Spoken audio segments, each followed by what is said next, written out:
Informazzjoni li nstabet f'aġġeġġi elettroniċi ta' Jorgen Fenech li għadu akkużat bil-qtil ta' Daphne Caruana Galizia waslet għal żviluppi ġodda għall-Pulizija dwar persuni oħra li għandhom x'jaqsmu mal-każ ta' qtil ta' Caruana Galizia.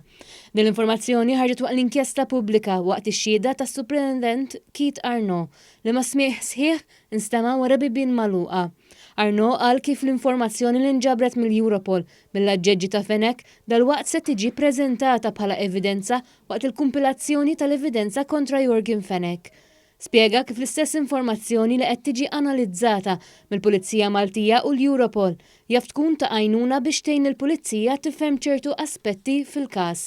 Mistoqsim il-Prim Imħallef dwar il-possibilità ta' informazzjoni ġdida dwar persuni ġodda li jaf ikollhom x'jaqsmu mal-każ, Arnaud qal kif hemm informazzjoni ġdida li taf twassal għal persuni oħra li kienu involuti fil-każ li mhux neċessarjament huma persuni magħrufin mal-investigazzjoni. Amanda Borch Manduka ta' 30 sena miswieq inżamet arrestata wara li tresqet il-qorti akkużata li serqet numru ta' oġġetti li jġibu l-valur ta' 90 euro.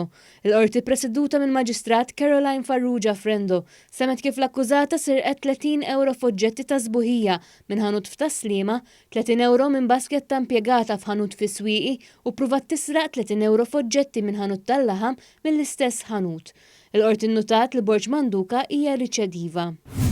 Niġerjan ta' 38 sena li kien weħel 15-il sena ħabs u multa ta' 30,000 euro lura fl-2017 f'każ dwar traffikar ta' kokaina u li ressaq proċeduri kostituzzjonali fejn argumenta li nkisrulu drittijiet għal smieħ ġust kellu l-każ mhux milquh mill-Qorti Kostituzzjonali.